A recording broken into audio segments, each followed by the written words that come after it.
Hey, I'm back.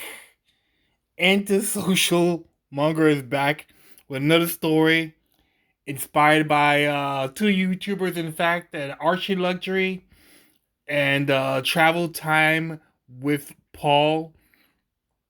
And this is a story of mine inspired by one of his videos here he just made recently. Don't bring your heart to Pattaya Part 9, right? Which was really funny, right? So me on the other hand, I don't have to worry about this stuff because I'm never gonna get married or have kids. I'm a monger for life, man. But anyway, I'm gonna take you back a couple of years. Yeah, first started coming to Thailand, right? And I would always go to Soy Cowboy, especially to a particular um bar that you can see on the screen. I'm not gonna say it; it's just there, right? I don't want YouTube to flag this video, trying to say I'm giving the place a bad name.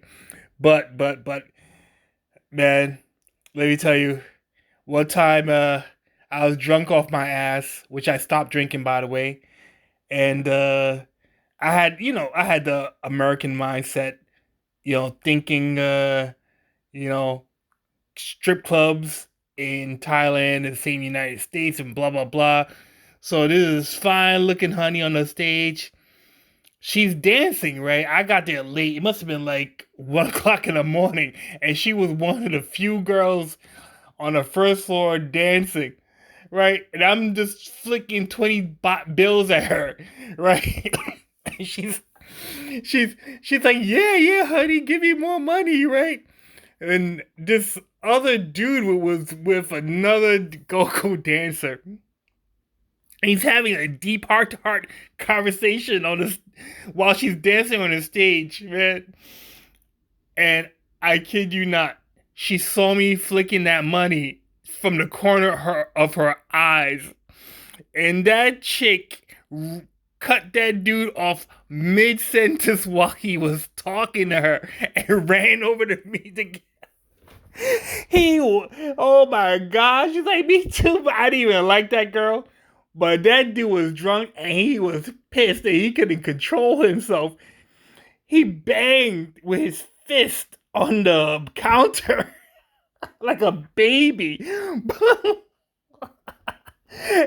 And man, I was shocked. Everybody was shocked because, you're not supposed to take this stuff seriously, right? But I guess when these people drink, they can't control themselves. Like, oh, baby, I love you. So I'm there like flicking the 20. She comes over. So I guess there was like a mama san or something. Like, I don't know who this lady was, right? Whew. Man, I was all excited with my girl giving her the 20 baht. I looked up at that mama san that came over, and she was old, ugly, fat, and decrepit. I was like, ooh, I got a freaking erectile dysfunction. I was like, oh, man, I woke up. I was I wasn't drunk no more. She trying to come over and get a drink. I was like, wait a minute, man. Wait a minute. What since I have a mama son? I never see one to come over, but ew. I was like, damn. I was gonna bar find this girl, and I just lost it. I was like, ew. She turned me up. I was like, all right, I'm going back to my hotel. I can't do it. I just can't. But anyway, speaking, on the subject of Baccarat, man, this place, I had so much fun in this place, but back in the day, probably still now, but not so much, these chicks on the first floor was Chinese only. Going in after the Chinese for the quick buck, right? They didn't want no black man, no siree. And on the second floor was a fat, ugly chicks are like, no, no, that's all right. That's all right. I'm gonna stay on the first floor and see if I can press my luck, right? This chick looked, they were looking through me or past me, and at the Chinese guys, right?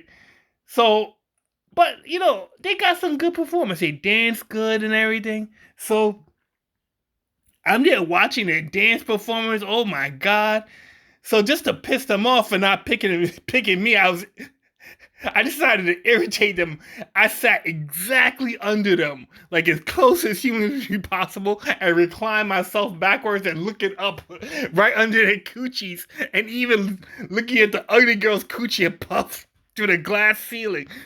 But anyway, while I was there was one girl, cute porcelain face looking girl, looked like half Chinese, that kept getting short time, right? Right?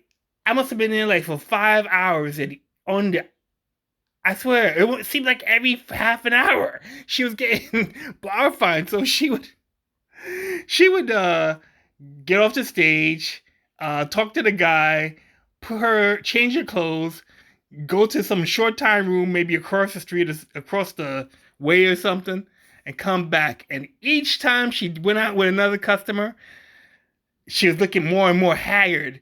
Next half hour, she did it again. Next half hour, she did it. I was like, damn, girl.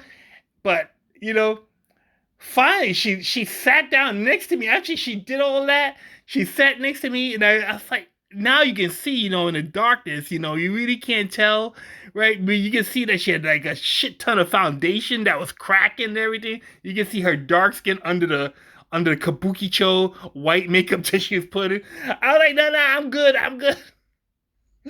I'm good now. No, it's all right. I don't want to mess up your coochie with my BBC. All right, nah, I'm just gonna enjoy this. Let me tell you, man. That chick got on the stage and she was dancing. I was like, yeah, shake it, shake it. Oh my god, I kid you not. A long white stream of goo came streaming down the side of her thighs. I was like, oh. God, no! You ne- and I looked back at I gave the Chinese a side eye. Like, you got a raw dog in this chick, yo, Lord.